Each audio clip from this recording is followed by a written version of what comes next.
সুপ্রিয় বিবিএস এবং বিবিএ স্টাডিরত ছাত্রছাত্রীবৃন্দ, স্বপন্স এডুকেশনের পক্ষ থেকে তোমাদের সবাইকে আন্তরিক শুভেচ্ছা ও স্বাগতম জানাচ্ছি। আজকে আমরা প্রিন্সিপাল অফ অ্যাকাউন্টিং অথবা বেসিক অ্যাকাউন্টিং থেকে সেকেন্ড চ্যাপ্টার, অর্থাৎ সেকেন্ড চ্যাপ্টারে কী আছে তোমরা অবশ্যই জানো, সেটা হচ্ছে জার্নাল, লেজার এবং ট্রায়াল ব্যালেন্স, অর্থাৎ জাবেদা, খতিয়ান এবং রেওয়ামিল আছে। এই জাবেদা, খতিয়ান এবং রেওয়ামিলের আজকের আলোচ্য বিষয় হচ্ছে চতুর্থ নাম্বার ক্লাস। আর চতুর্থ নাম্বার ক্লাসে আমরা আলোচনা করব জেনারেল জার্নাল থেকে সেলস রিটার্ন রিলেটেড জার্নাল, অর্থাৎ বিক্রয় ফেরত সংক্রান্ত জাবেদা নিয়ে আজকে আমাদের অত্যন্ত গুরুত্বপূর্ণ একটি ক্লাস আমরা এখন আলোচনা করব ইনশাল্লাহ। তাহলে জার্নাল করতে হলে আমরা জানি সবাই ডেটর্স এবং ক্রেডিটর্স অবশ্যই আমাদেরকে জানতে হবে। তাহলে ডেটর্স মানে হলো গ্রহীতা অথবা সুবিধা গ্রহণকারী, এই কথাটা আমরা কমার্সের সবাই জানি। আর ক্রেডিটর্স মানে হলো দাতা বা সুবিধা প্রদানকারী, এই কথাটাও আমাদের জানা আছে।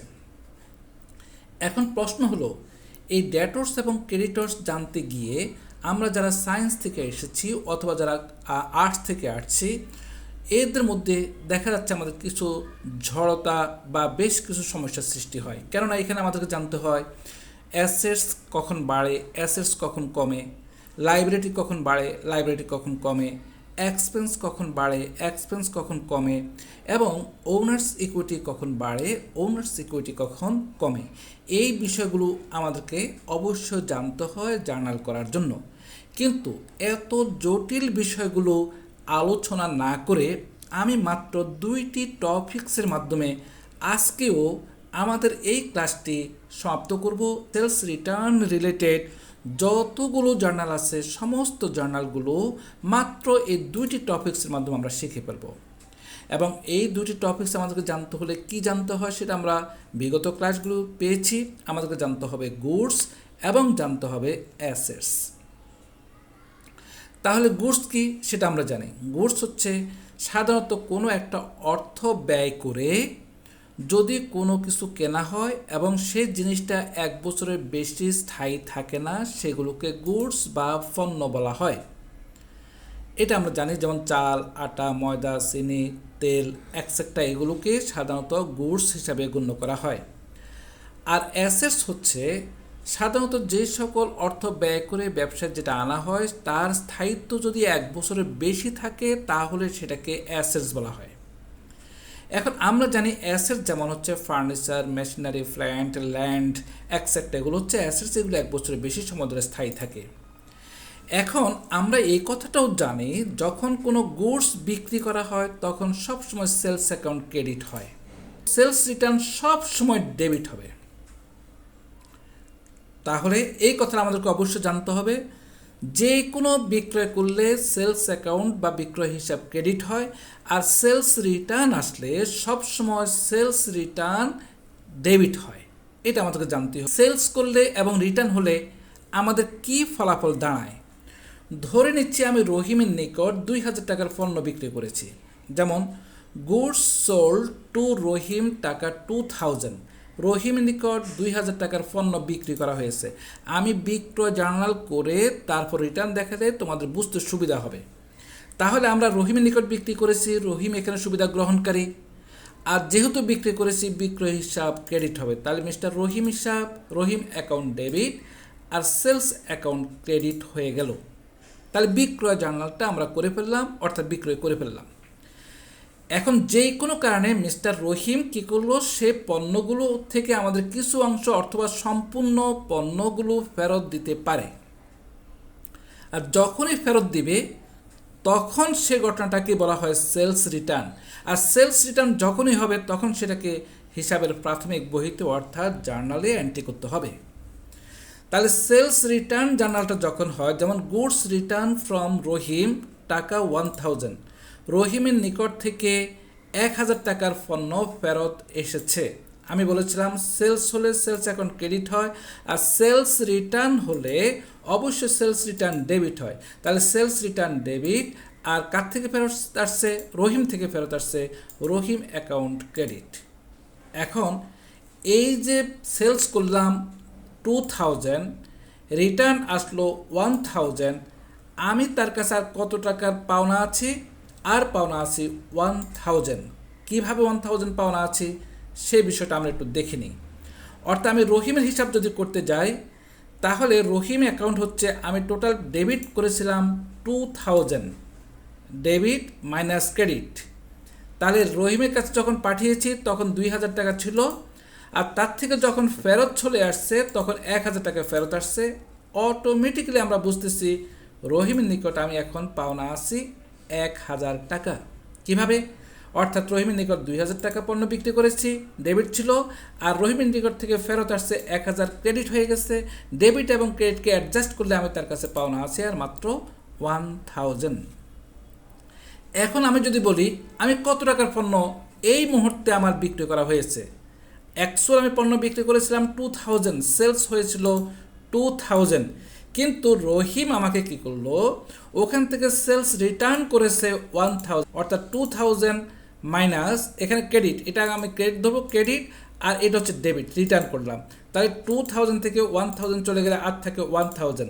তাহলে এখন যদি আমি অ্যাকচুয়াল হিসাবটা করতে যাই, এই রহিম এবং রহিমের সাথে অ্যাডজাস্ট করে সেলস এবং সেলস রিটার্নের সাথে অ্যাডজাস্ট করে থাকে আমার খাতে, তার কাছে বিক্রিকৃত পণ্য হচ্ছে মাত্র 1000 টাকা। তাহলে এই 1000 টাকার হিসাব করলে কি হয়, রহিম অ্যাকাউন্ট ডেবিট হবে আর সেলস অ্যাকাউন্ট ক্রেডিট হবে, কারণ 2000 টাকার পণ্য আছে মাত্র 1000 টাকা। তাহলে রহিম অ্যাকাউন্ট ডেবিট 1000 আর সেলস অ্যাকাউন্ট ক্রেডিট 1000।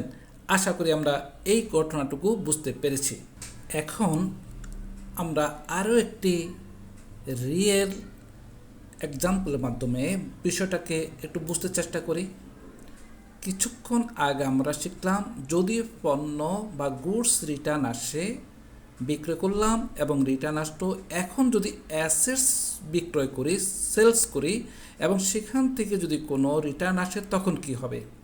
তাহলে when business assets sold return, যখন বিক্রয়কৃত কোনো সম্পত্তি রিটার্ন আসে তখন এটাকে আমরা সেলস অ্যাসেটস রিটার্ন বলে থাকি। তাহলে অ্যাসেটস রিটার্ন হলে কি হয়, যেমন আগে আমরা একটা উদাহরণ বোঝার আগে একটা অ্যাসেটস আমরা বিক্রি করে জার্নালটা ট্রানজ্যাকশন করি, এরপর রিটার্ন করব। যেমন ফার্নিচার সোল্ড টু আলভি, টাকা 4000, আলভির নিকট 4000 টাকার আসবাবপত্র বিক্রি করা হয়েছে। তাহলে কে সুবিধা গ্রহণ করেছে? আলভি গ্রহণ করেছে। আলভি অ্যাকাউন্ট ডেবিট, আর যেহেতু সম্পদ বিক্রি করেছি ফার্নিচার অ্যাকাউন্ট ক্রেডিট, ওই অ্যাসেটসের নাম লিখতে হয়।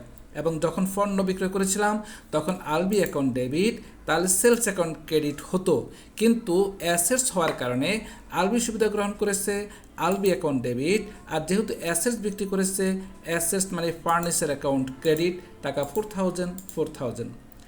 এখন এই আলভি আমাদেরকে 1000 টাকার আসবাবপত্র ফেরত দিয়েছে। এখন জার্নাল হবে, আগে যখন সেলস করেছি যে জার্নালটি হয়েছিল, এখন সম্পূর্ণ তার বিপরীত জার্নাল করতে হবে। তাহলে ফার্নিচার রিটার্ন ফ্রম আলবি টাকা 1000, আলবির নিকট থেকে 1000 টাকার আসবাবপত্র ফেরত এসেছে। তাহলে কি ফেরত এসেছে আমাদের কাছে? ফার্নিচার ফেরত এসেছে, অ্যাসেট আসছে। ফার্নিচার অ্যাকাউন্ট ডেবিট কার থেকে আসছে? আলবি থেকে আসছে, এই জন্য আলবি অ্যাকাউন্ট ক্রেডিট, টাকা কত? 1000। তাহলে এখন আমি আলবির নিকট ফার্নিচার আলবির নিকট বিক্রি করেছিলাম, হিসাবে আসছিল 4000, সে রিটার্ন করেছে আমাকে 1000। তাহলে কি দাঁড়াচ্ছে? আলবি অ্যাকাউন্ট হচ্ছে ডেবিট টাকা থেকে ক্রেডিট টাকাটা বাদ যাবে, তাহলে ডেবিট আছে 4000, এই 4000 এবং ক্রেডিট আলবির টাকা আছে, এখানে রিটার্ন করেছে 1000, তাহলে এই 1000 মাইনাস, তাহলে আর থাকে কত? 3000। অ্যাকচুয়াল আলবির কাছে আমরা হিসাবে পাওনা আছে এখন 3000।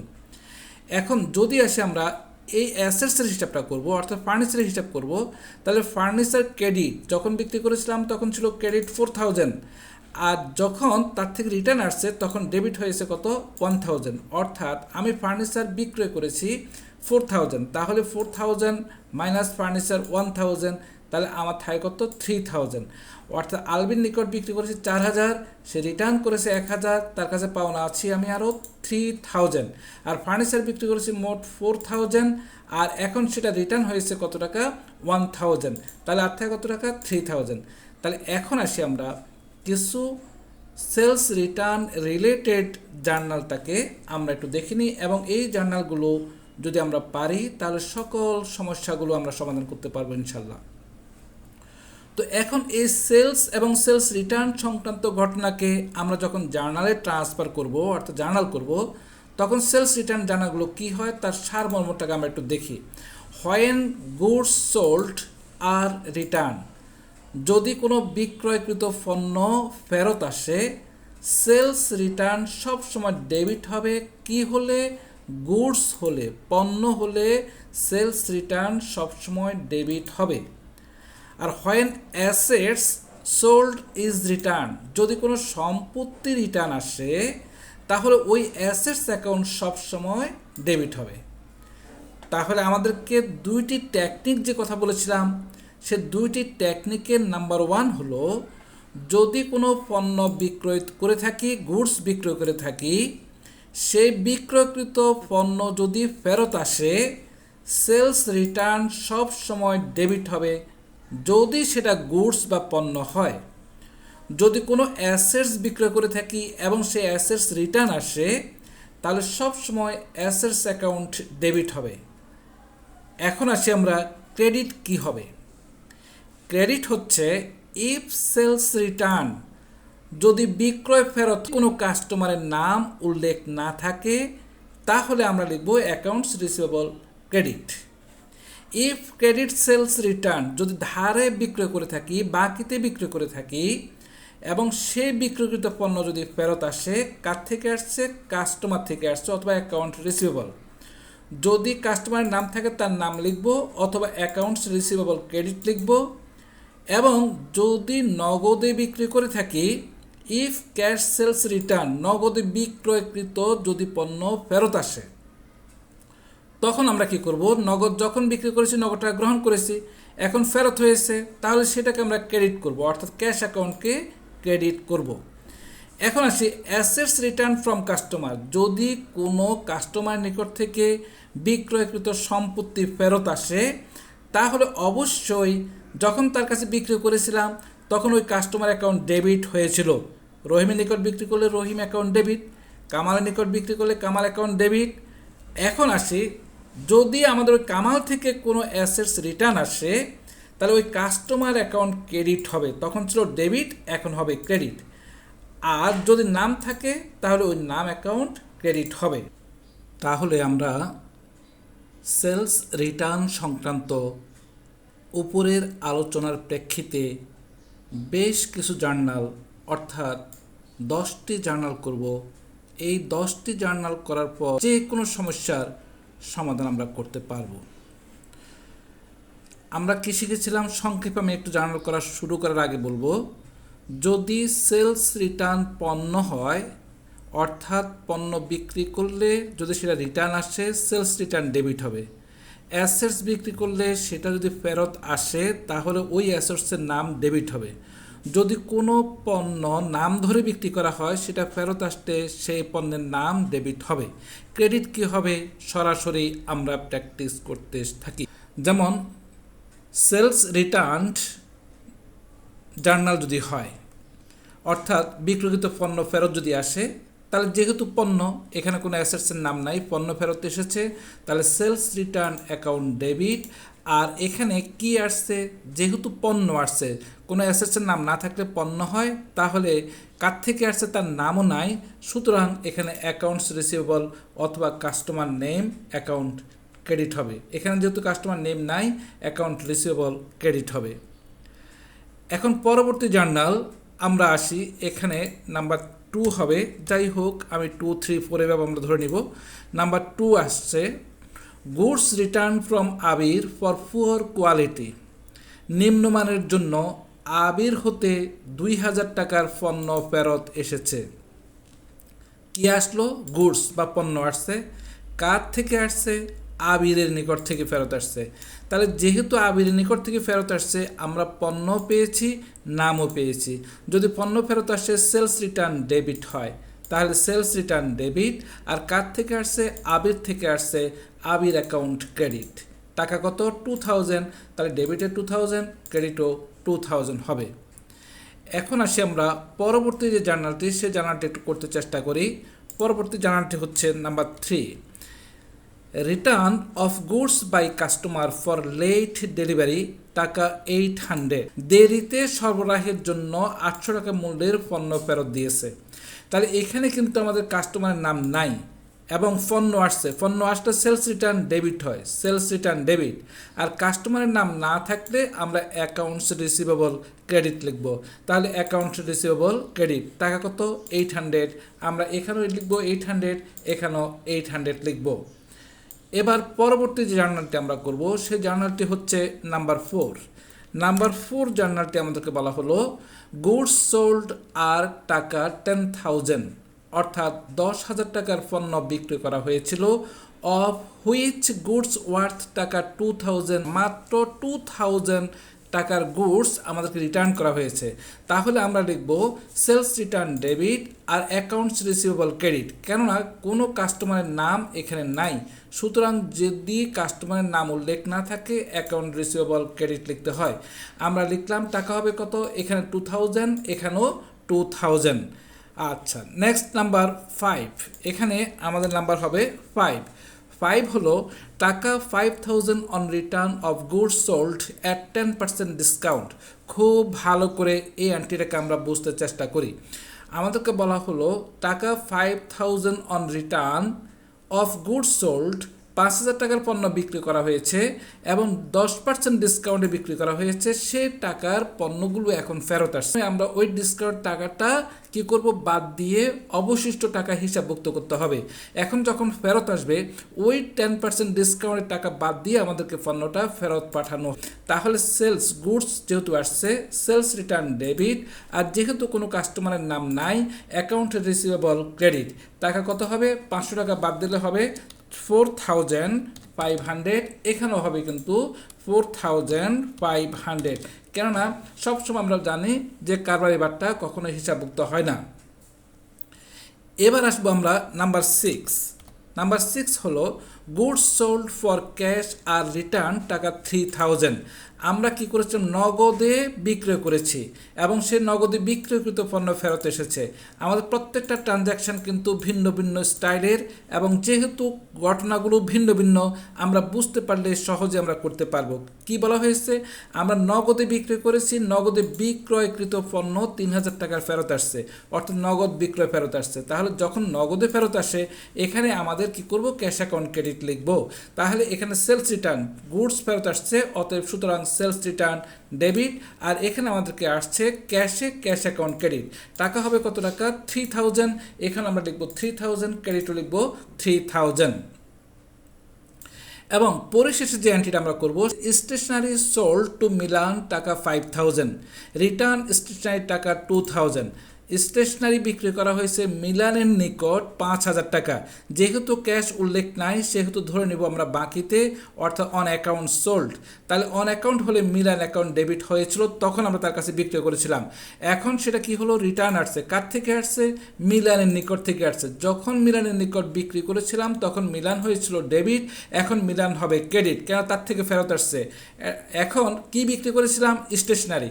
যদি কোনো পণ্য বিক্রি করা হয় এবং নাম ধরে পণ্য বিক্রি করা হয় সেটা রিটার্ন আসলেও সে নাম ধরে রিটার্ন আসবে। তাহলে স্টেশনারি বিক্রি করা হয়েছিল মিলানের নিকট 5,000 টাকা, এখন সেটা ফেরত আসছে 2,000 টাকায়। রিটার্ন স্টেশনারি টাকা 2,000 টাকার স্টেশনারি ফেরত আসছে। তাহলে আমরা কি আসলো ফেরত, স্টেশনারি অ্যাকাউন্ট ডেবিট, আর কার থেকে আসছে, মিলান থেকে আসছে। মিলান অ্যাকাউন্ট ক্রেডিট, টাকা কত হবে 2,000, এখানে লিখব 2,000 আর এখানে লিখব 2,000। বাকি 3,000 টাকা তার ভালো ছিল, হয়তো সে রেখে দিচ্ছে, শুধুমাত্র রিটার্ন করছে 2,000, অ্যান্টিও হবে এখানে 2,008। তাহলে আমরা নেক্সট নাম্বারটা করব, সেল অফ মেশিনারি ইজ টাকা 4,000, অফ হুইচ টাকা 50% ইজ রিটার্ন অফ মেশিনারি। কি বলা হলো, আমাদেরকে বলছে সেল অফ মেশিনারি ইজ টাকা 4,000, অর্থাৎ 4,000 টাকার মেশিনারি বিক্রি করা হয়েছে। হুইচ টাকা 50% ইজ রিটার্ন অফ মেশিনারি, তার মধ্যে থেকে 50% মেশিনারি রিটার্ন আসছে। তাহলে আমরা জানি এটা অ্যাসেট, মেশিনারি মানে হচ্ছে অ্যাসেটস। যেহেতু অ্যাসেটস ফেরত আসছে তাহলে অ্যাসেটস অ্যাকাউন্ট ডেবিট, অর্থাৎ মেশিনারি অ্যাকাউন্ট ডেবিট। আর কার থেকে ফেরত আসছে, যেহেতু কাহারও নাম নাই সুতরাং এখানে কাস্টমার অথবা অ্যাকাউন্টস রিসিভেবল আমরা লিখব। কাস্টমার না লিখে আমরা লিখব অ্যাকাউন্টস রিসিভেবল। টাকা হচ্ছে কত, 4,000 50% হচ্ছে 2,000, এখানে আমরা লিখবো 2,000, এখানেও লিখবো 2,000। আশা করি তোমরা এই জাবেদাগুলো বুঝতে পেরেছো, এবং এই জাবেদাগুলো পারলে তোমরা যে কোনো সেলস রিটার্নের জার্নালগুলো পারবে, এবং তুমি যে কোনো বোর্ড কোশ্চেন, ইউনিভার্সিটি কোশ্চেন এবং বইয়ের সকল সমস্যাগুলো সমাধান করতে পারবে। আশা করি ভালো লেগেছে, এবং যদি ভালো লাগে অবশ্যই কমেন্টস করবে এবং শেয়ার করবে। সবাই ভালো থেকো, আল্লাহ হাফেজ।